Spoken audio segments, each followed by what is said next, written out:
கோமதி, செந்தில் 2 பேருமே சேர்ந்து பேசிட்டு இருக்காங்க. என்னடா செந்தில் இது வீட்டுக்கே வந்து எல்லாத்தையுமே சோதனை போட்டு போறாங்க. பார்க்கவே ரொம்ப கஷ்டமா இருக்கு. பாத்தியா வீட்டு வாசல்ல நின்னுட்டு எல்லாருமே கேள்வி கேட்குறாங்க. யார் உங்க வீட்டுக்கு வந்தாங்க? என்ன தப்பு நடந்தது? அப்படின்னு சொல்லிட்டு. ரொம்ப கஷ்டமா இருக்குடா அப்படின்னு கோமதி சொல்றாங்க. அம்மா எனக்கு தெரியாதும்மா. இப்படிலாம் நடக்கும்னு எனக்கு தெரியாதும்மா. அங்க எல்லாரையும் அரெஸ்ட் பண்ணிட்டாங்க. அதனால நம்ம வீட்டுக்கும் வந்து சோதனை போட்டு போறாங்க. நல்ல வேளை எல்லாமே கரெக்ட்டா இருந்தது. அதனால எந்த ஒரு தப்புமே நடக்கல அப்படின்னு செந்தில் சொல்றாரு. டேய்! எனக்கு ஒண்ணுமே புரியலடா. உனக்கு எதனா ஒண்ணா எங்களால தாங்கிக்க முடியாதுடா. இனிமேவாது ஒழுங்கா இருடா செந்தில். தயவு செய்து அம்மா சொல்றத கேளு. நேர்மையா நட. உன் மனசுக்கு எது சரின்னு படுதோ அத செய். தப்பு மட்டும் எந்த காரணத்த கொண்டும் நீ பண்ணவே கூடாது. புரியுதா? ரூ. 1 கூட அது நீ சம்பாதிச்ச பணத்துல தான் வாழணும். அதுதான் நல்ல வாழ்க்கை. அத விட்டுட்டு இன்னொருத்தவங்க பணத்துக்கு ஆசைப்பட்டனா, அதோட வலி, வேதனை எதையுமே உன்னால தாங்க முடியாது. உன்ன கொண்டு போய் ஜெயில்ல வச்சுட்டா நாங்கலாம் என்னடா பண்ணுவோம்? இனிமேவாது குடுத்த வேலைய ஒழுங்கா செய்யுடா அப்படின்னு கோமதி சொல்றாங்க. அம்மா நான் திருந்திட்டேம்மா. நான் தெரியாம தப்பு பண்ண பார்த்தேன். ஆனா இனிமே அப்படி பண்ண மாட்டேம்மா அப்படின்னு செந்தில் சொல்றாரு. சரிடா பார்த்துக்கோ சரியா? சரி போ போயிட்டு மீனா கிட்ட போய் சொல்லி சமாதானப்படுத்து போ அப்படின்னு கோமதி சொல்றாங்க. கோமதி ரொம்ப வருத்தப்படுறாங்க. ஏதோ கடவுளோட துணை இருந்ததுனால மட்டும் தான் செந்தில இந்த இந்த பிரச்சனையிலேருந்து காப்பாத்த முடிஞ்சது. எல்லாம் நான் கும்பிடுற அந்த தெய்வம் தான் என் குடும்பத்த அசிங்கப்படுத்தாம விட்டுது அப்படின்னு சொல்லிட்டு கோமதி ரொம்ப ஒரு மாதிரி ஃபீல் பண்றாங்க. ராஜி யோசிக்கிறாங்க. நல்ல வேளை மாமா மாட்டல. அதுக்குள்ள எல்லா பிரச்சனையும் ஆ பெரிய மாமா சரி பண்ணிட்டாரு. அந்த பணத்தெல்லாம் இல்லாத ஏழைங்களுக்கு குடுக்க சொன்னதுனால வீட்ல பணம் இல்லாம போச்சு. அதனால சோதனை போட வரவங்க கிட்ட மாட்டல. அப்படி இல்லன்னா என்ன நடந்திருக்கும்? பெரிய பிரச்சனையாயிருக்கும். நல்ல வேளை எல்லாமே நல்லதாவே நடந்தது அப்படின்னு ராஜு ஒரு பக்கம் சந்தோஷப்படுறாங்க. மீனா கிட்ட போறாரு. போயிட்டு பயங்கரமா அழறாரு. "என்னங்க? என்ன பிரச்சனை? விடுங்க. வீட்டுக்கு வந்தாங்க. எல்லாமே செக் பண்ணாங்க. நம்ம கிட்ட இருக்க பணம், காசு எல்லாத்துக்குமே கணக்கு இருக்கு. அத பார்த்துட்டு போனாங்க. அவ்வளோதானே. நீங்க எதுக்காக வருத்தப்படுறீங்க?" அப்படின்னு மீனா கேட்குறாங்க. "என்ன மீனா பேசுற? நீ என்ன பேசுற? நீ என் பொண்டாட்டி. என்னை நீ எவ்வளோ நல்லா பார்த்துக்கிற தெரியுமா? சத்தியமா சொல்றேன். உன்ன மாதிரி ஒரு பொண்டாட்டி உலகத்துல யாருக்காவது கிடைப்பாங்களான்னு கேட்டா நான் இல்லன்னு தான் சொல்லுவேன். ஏன்னா, நான் ஒரு தப்பு பண்ணியிருக்கேன். அந்த தப்ப நீ பெருசாவே அத எடுத்துக்கல. எடுத்துக்காம, அத எப்படி சரி பண்ணணும்? என்னை எப்படி திருத்தணும்? அப்படின்னு பொறுமையா நீ போராடி இருக்க. சண்டைலாம் எதுவுமே போடல. நீ கிரேட் மீனா. உன்னால தான் இந்த பெரிய பிரச்சனையும் சரியாச்சு தெரியுமா? அப்பா கிட்ட இந்த விஷயம் போனதுனால தான் அப்பா அந்த பணத்த எடுத்துட்டு போயிட்டு, நீ லஞ்சமா வாங்குன பணத்த இல்லாத ஏழைங்களுக்கு செலவு பண்ண சொன்னாரு. அப்பதான் அதோட அருமை எனக்கு தெரிஞ்சது. ஏன்னா, நான் சின்ன வயசுலேருந்து கஷ்டப்பட்டதே கிடையாது.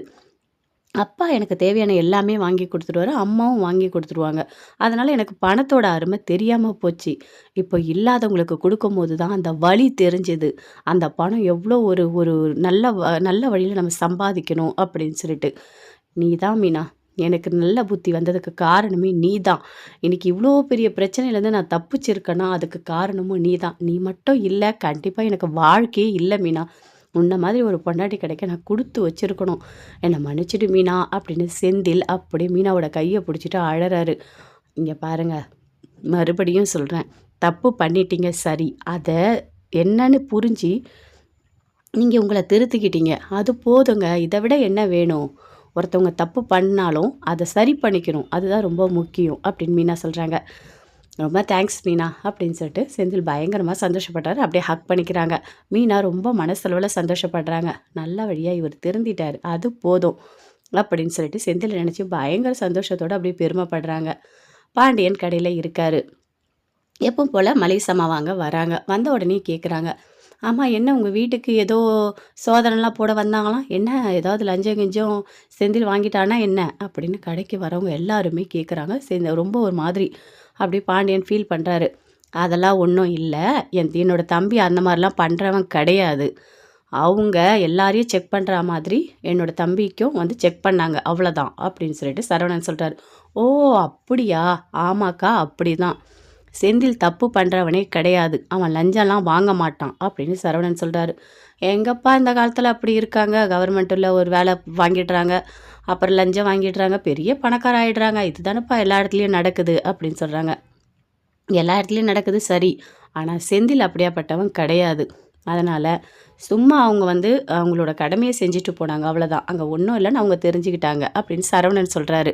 அத கேட்டோனே, "ஓ! சரிப்பா, சரிப்பா. பாண்டி அண்ணன் நல்லா தான் பசங்கள வளர்த்துருப்பாரு." அப்படின்னு சொல்லிட்டு அங்கேருந்து போறாங்க. "பாத்தியா சரவணா, என்ன நடக்குது நீ பாத்தியா?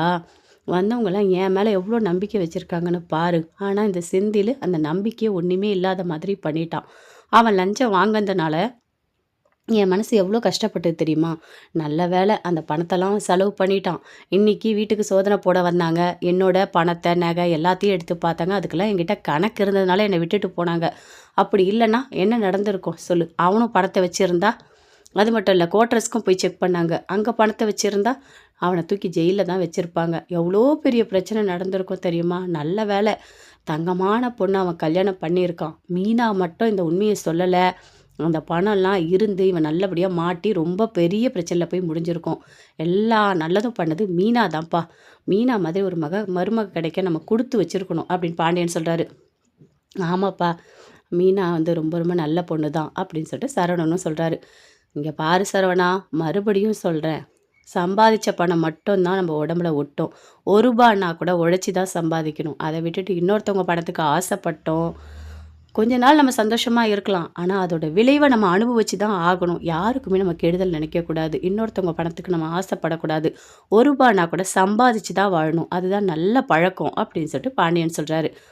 அப்பா, எங்கலாம் அப்படி தானப்பா நீங்க வளர்த்துருக்கீங்க அப்படின்னு சரவணன் சொல்றாரு.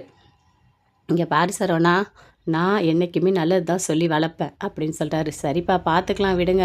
ஆனா செந்தில் தான்ப்பா ரொம்ப பயந்திருப்பான். ஐயோ கடவுளே! அப்படின்னு சொல்லிட்டு சரவணன் நினைக்கிறாரு.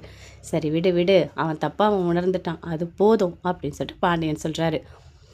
கதிர் அப்புறம் ராஜியோட அப்பா 2 பேருமே சேர்ந்து ஹாஸ்பிட்டலுக்கு போயிட்டு வராங்க. வர வழியில கதிர்கிட்ட எல்லாத்தையுமே கேட்குறாரு. "என்ன அது சோதனை போடலாம் வந்திருக்காங்க" அப்படின்னு சொல்லிட்டு. "ஆமா, ஆமா.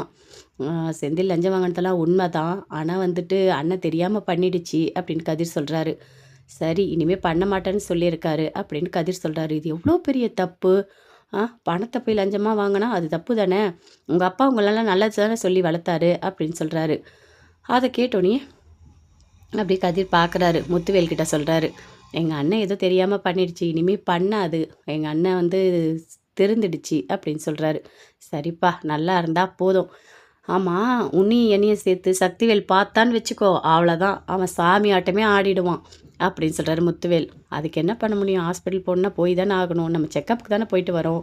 தெரியாம பார்த்துக்கலாம்" அப்படின்னு சொல்றாரு. என் தம்பி எப்போ நீயும் நானும் சேர்ந்து ஒன்றா போவோம் நம்ம காத்துக்கிட்டு இருக்கான். ஏதாவது ஒரு வகையில் நீயும் நானும் மாட்டுவோமான்னு சொல்லிட்டு.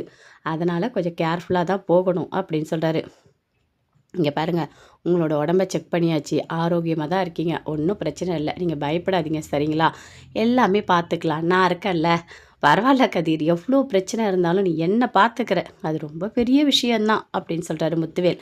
சரி ராஜி எப்படி இருக்கா? ராஜி நல்லா தான் இருக்கா. வீட்ல எல்லாரும் நல்லா தான் இருக்காங்க. ஆனா அண்ணன் பிரச்சனை மட்டும் கொஞ்சம் ஓடிட்டு இருந்தது. இப்ப அதுவும் சரியாயிடுச்சு அப்படின்னு கதிர் சொல்றாரு. அந்த வீட்ல பொண்ணு எடுக்க வேணான்னு சொல்லிட்டு எங்க அண்ணன் ரொம்ப வருத்தப்பட்டாரு அப்படின்னு கதிர் சொல்றாரு. ஆமா, ஆமா. எனக்கும் தான் புடிக்கல. நான் என்ன பண்ண முடியும்? சக்திவேல் ஒரு விஷயத்த நெனச்சா அத நடத்தியே தீருவான். அவனெல்லாம் மாத்தவே முடியாது. அவன் சுடர கல்யாணம் பண்ணி வைக்கணும்னு சொல்லிட்டு ரொம்ப ரொம்ப தீவிரமா இருக்கான். சரி, தம்பி ஆசைப்பட்டுட்டான். குமாருக்கும் ரொம்ப நாளா கல்யாணம் ஆகாம இருக்கு. அதனால தான்.